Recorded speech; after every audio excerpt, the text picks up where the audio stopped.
Kementerian Riset Teknologi dan Pendidikan Tinggi atau Kemenristek-Dikti menggelar pertemuan dengan sejumlah kementerian dan lembaga pemerintah non-kementerian atau LPNK di Gedung 2 BPPT Jakarta pada Jumat 23 Januari 2015. Pertemuan yang dipimpin Menristek-Dikti Muhammad Nasir ini untuk membahas rencana pembangunan Science Technopark atau STP di Indonesia. Perwakilan lembaga yang mengikuti pertemuan adalah Kementerian Perindustrian, Kementerian Koordinator Pembangunan Manusia dan Kebudayaan, BPPT, LIPI, Batan, Balitbang Kementerian Pertanian dan para pejabat eselon 1 di lingkungan Kemenristek-Dikti. Tujuan pertemuan adalah untuk mengintegrasikan pandangan-pandangan dari berbagai pihak agar pembangunan Science Technopark ini berjalan dengan baik sesuai nawacita ke-6 Presiden Joko Widodo, yaitu membangun sejumlah Science dan Technopark di daerah-daerah, politeknik dan SMK-SMK dengan prasarana dan sarana dengan teknologi terkini. Setelah kita cermati bersama sesuai dengan RPJMN dan surat dari Kementerian Keuangan mungkin tidak terjadi sinkron, mungkin gitu ya. Saya rasakan tidak begitu. Oleh karena itu pada pagi hari ini kita sengaja mengumpulkan Bapak dan Ibu semuanya untuk mencoba mengkoordinasikan. Itu yang pertama. Saya sudah sampaikan kepada Bapak Menteri Bappenas, ini nanti kita bisa coba lakukan ke depan. Beliau akan menyampaikan seperti blueprint untuk SPTP ini dalam percetakan dia akan sampaikan pada kita semuanya. Namun kita paling tidak bisa memberikan suatu model yang kita usulkan kepada beliau. Kaitannya adalah Sciencepark dan Technopark yang harus kita bangun kemudian.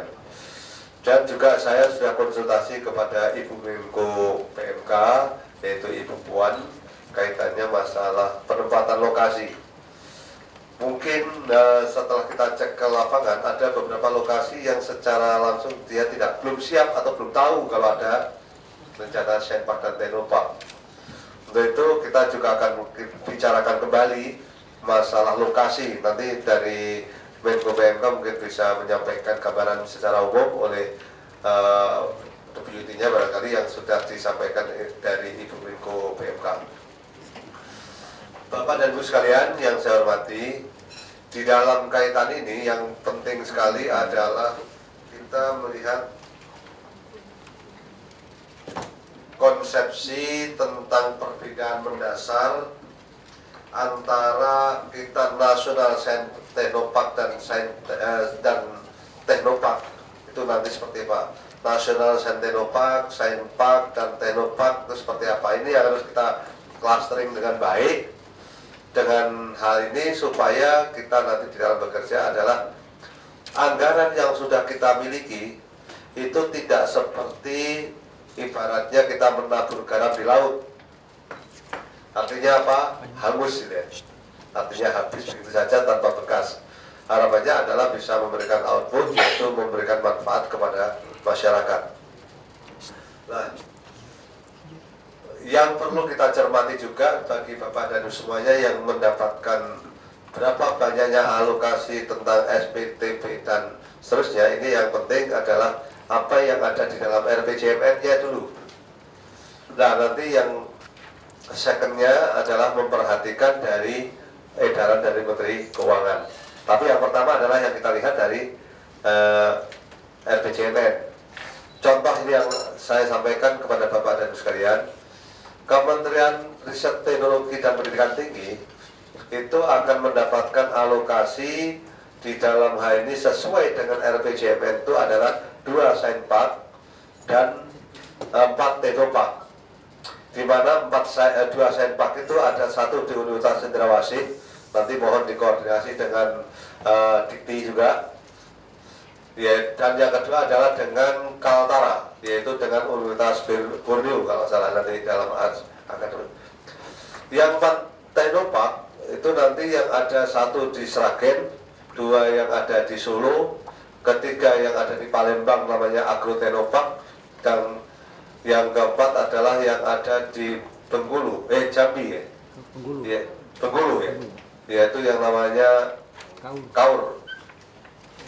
Sementara yang ada di dalam surat edaran Menteri Keuangan, Kementerian Riset dan Dikti mendapatkan tugas yaitu untuk 9 Sciencepark dan 17 teknopark. Yang totalnya menjadi 26. Nah ini rinciannya yang mana sehingga kesulitan ini. Nah ini demikian pula mungkin yang di LPNK juga hal yang sama. Oleh karena itu sesuai dengan apa yang ada di RPJMN yang mendapatkan alokasi seperti yang ditetapkan oleh Menteri Bappenas, itulah yang kita gunakan sebagai awal. Nah, juga nanti masalah-masalah yang terkait yaitu tentang lokasi. Tadi yang sudah saya sampaikan di awal, barangkali apakah titik atau lokasi yang telah ditetapkan dalam RPJMN dapat bergeser ini sesuai dengan kondisi yang real. Informasi yang saya dapat dari Bapak Menteri Bappenas itu kita bisa berkoordinasi dengan perguruan tinggi yang punya lokasi lebih luas barangkali. Nanti perguruan tinggi membuat sainparknya, membuat teknoparknya atau bagaimana, seperti yang ada di Universitas Telkom ya, yaitu di Bandung ada Bandung Teknopark. ITB yang punya di Jatinangor kalau nggak salah juga membuat namanya juga Jatinangor Bandung Teknopark. Mungkin di tempat lain nanti bisa akan terjadi hal yang sama seperti itu dengan perguruan tinggi. Kalau memang tidak memungkinkan, mungkin ada lagi mungkin dengan Kemenaker sekarang ya, Kementerian Tenaga Kerja, di mana Kementerian Tenaga Kerja yang punya BLK. Di dalam BLK nanti kita coba melakukan modernisasi terhadap alat-alat yang dimiliki dan pelatihan-pelatihan nanti diperbarui agar penggunanya nanti bisa dimanfaatkan langsung oleh dunia usaha. Artinya masyarakat yang telah dididik dari BLK tersebut bisa dimanfaatkan langsung oleh dunia usaha. Nah ini nanti teknopark itu bisa dilakukan hal yang semacam itu kalau itu yang menyangkut human resource. Nah ini yang mungkin perlu kami sampaikan kepada Bapak dan Ibu semuanya. Nah, mungkin yang perlu kita lihat nanti model SP dan TP yang bagaimana nanti ke depan. Mungkin saya akan minta bantuan Deputi Kelembagaan bisa menyampaikan gambaran seperti apa yang harus kita lakukan. Mudah-mudahan dalam waktu kira-kira kita 1 jam atau 1 jam setengah ini kita bisa menyelesaikan ini secara bersama-sama. Ini adalah tahap awal kita akan melakukan operasionalisasi atau kita mengadakan brainstorming lah. Science Technopark ini akan dikelola manajemen profesional untuk mendorong pertumbuhan ekonomi secara berkelanjutan melalui penguasaan, pengembangan dan penerapan iptek yang relevan. Fungsi Science Technopark antara lain adalah menyediakan wahana untuk kolaborasi riset dan pengembangan berkelanjutan antar universitas, lem litbang dan industri, memfasilitasi penumbuhan perusahaan berbasis inovasi melalui inkubasi dan proses spin-off, serta menyediakan layanan bernilai tambah lainnya melalui penyediaan ruang dan fasilitas berkualitas tinggi. Didefinisikan oleh Bappenas di dalam buku 2 bahwa memang di situ dikembangkan teknologi maju, namun yang utamanya ada inkubasi bisnis untuk pengusaha pemula. Sementara terkait dengan Science Park, terutama di situ adalah penyedia pengetahuan, nggak mensyaratkan adanya pengusaha pemula yang diinkubasi.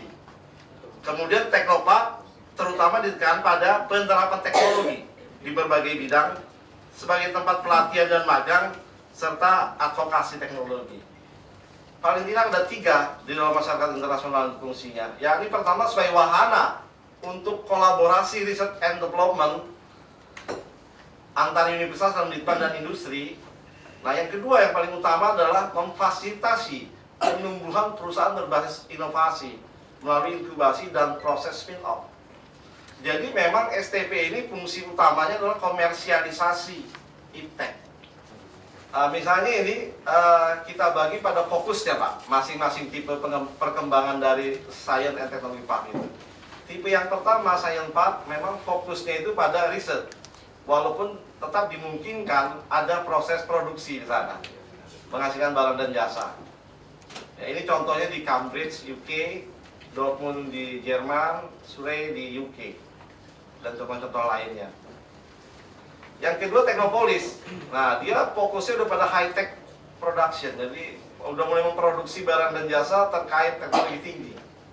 Nah, contohnya di Kumamoto Jepang, Sofia Antipolis di Prancis, kemudian Gaidok Scienton di Korea. Ini yang paling sering dibicarakan oleh kita semua. Baru tipe terakhirnya adalah terwujudnya Regional Innovation Cluster. Nah, ini sudah kawasan yang besar di mana innovative and entrepreneurial cluster di dalam regionnya sudah terbentuk. Kemudian terakhir Pak, indikator kunci agar betul-betul kita bisa mengukur STP itu berjalan dengan baik, yang utamanya ini kurang lebih Pak. Jadi dari yang atas yang bersifat intermediate, jumlah HKI-nya, jumlah produk baru yang dihasilkan, jumlah tenaga kerja yang diserap oleh kawasan itu, jumlah perusahaan pemula yang tumbuh, dan terakhir volume transaksi dalam kawasan. Saya sepakat dengan Pak Menteri bahwa yang terbaik menurut pandangan kami juga adalah Bandung Technopark, Pak, berbasis ICT. Sejak tahun 2006 mereka mengembangkan yang disebut UPT TIK. Mereka melayani industri kecil dan menengah. Kemudian berkembang tahun 2009 menjadi pusat desain telekomunikasi. Mereka mulai melakukan bantuan teknologi. Kemudian tahun 2009 mereka mendirikan inkubator bisnis. Mulai diinkubasi para tenan, pengusaha pemula, dukungan kepada pengusaha-pengusaha baru. Dan tahun 2010 mereka mendeklarasikan sebagai Bandung Technopark. Hal-hal penting terkait pengelola STP, yang pertama adalah memang STP ini harus dikelola oleh manajemen profesional yang khusus. Jadi kalau peneliti ini kayaknya susah kalau mengelola STP ini, Pak. Yang kedua, mendapat dukungan kuat dari pemerintah daerah, termasuk pemerintah pusat secara tentu, perguruan tinggi atau lembaga litbang, dan industri. Minimal ada 2 inisiator, pemerintah daerah dan perguruan tinggi atau lembaga litbang. Kalau ditambah industri makin hebat lagi. Tapi minimal ini ada 2. Bidang fokus industri yang jelas, jadi bidang fokusnya harus jelas sesuai dengan potensi dan daya dukung daerah. Yang kelima, tersedia lahan dan infrastruktur dasar yang disiapkan oleh Pemda dalam kawasan khusus atau dekat dengan universitas sesuai dengan daya dukung daerah. Nah, STP ini dapat dikembangkan dari cikal bakal STP yang sudah ada atau inkubator bisnis yang sudah ada.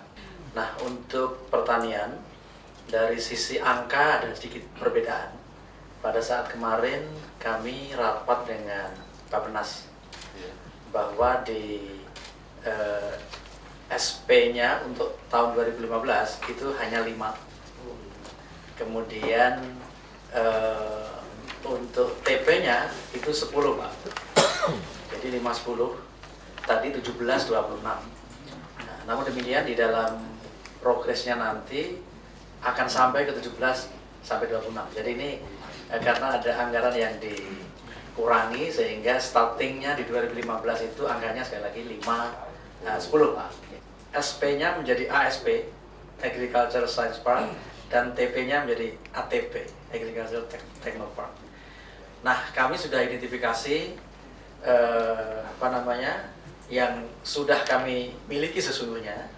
Jadi kami laporkan kepada Pak Menteri bahwa untuk ATP dan ASP insya Allah tidak dari 0, Pak. Tidak dari 0. Nah, dengan konsep tadi yang disampaikan Pak Deputi dan contoh-contoh di beberapa tempat tadi, kami yakin bahwa harus sedikit kerja keras, terutama sustainability dari ATP, Pak. Kalau ASP barangkali sustainability-nya masih bisa kita kendalikan dengan lebih mudah. Tapi kalau yang ATP, karena ini lebih open dan dia hulu hilirnya harus jalan. Kami laporkan kepada Pak Menteri dan forum yang terhormat ini, kita punya balai besar, Pak, ada 11. Kemudian juga punya baristan, Pak, ada juga 11. Nah, seluruh balai besar itu coba kita arahkan untuk mendukung SP, Pak, Sains, Pak. Kemudian baristan itu coba kita arahkan untuk mendukung TP atau Teknopark. Mestinya pendirian Sains dan Teknopark harus memperhatikan rencana jangka panjang pusat pertumbuhan kita. Kita sudah punya di situ seperti Sumatera. Sumatera akan dijadikan sebagai pusat pertumbuhan pengolahan hasil bumi, produksi lumbung energi nasional. Jadi mestinya di sana harus dibangun Sains Teknopark yang mendukung ini. Jadi tidak start from zero lalu seolah nanti masing-masing kementerian bikin sendiri di tempat yang tidak matching dengan potensi daerah. Begitu juga untuk daerah yang lain, slide yang lain. Slide berikutnya. Di Jawa misalnya. Di Jawa sebagai pendorong industri dan jasa nasional. Di situ simpul-simpul industri apa saja ada di sana. Sehingga ini pun juga harus diperhatikan di mana kita akan lokasi itu. Slide berikutnya. Slide cepat saja. Ini di Kalimantan. Sehingga kalau satu muncul di sana Kaltara, secara spesifik Pak Menteri, Bu Menko dan Pak Menko itu juga memberikan warning, kalau misalnya Kalimantan Utara mau dibangun science park, regardless daerah itu mungkin sangat butuhkan, tetapi pertanyaannya adalah adakah sumber daya di sana?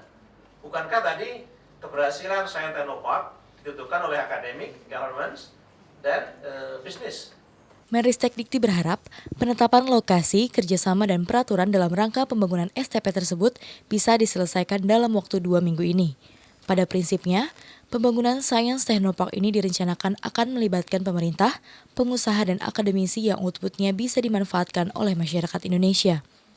Yang rapat tadi Science Technopark itu adalah nanti kita akan koordinasikan dalam masa 2 minggu ini selesai, itu untuk menentukan National Science Park dan Technopark, menetapkan lokasi, menetapkan kerjasamanya, dan menetapkan peraturan-peraturannya supaya itu bisa jalan. Itu dalam Science Technopark nanti harapannya langsung ada koordinasi, ada kerjasama antara pemerintah, pengusaha, dan akademisi. Outputnya adalah produk jadi yang bisa nanti dimanfaatkan oleh masyarakat nanti. Ya. Lokasinya di Indonesia semua, itu seluruh Indonesia. Nanti kita lihat kantong. Oleh karena itu nanti dalam 2 minggu para deputi, para eselon 1 saya minta untuk rapat koordinasi untuk menetapkan lokasi-lokasi yang sesuai, dan nanti ada perguruan tinggi mana yang terdekat yang bisa menggandeng terhadap hal itu.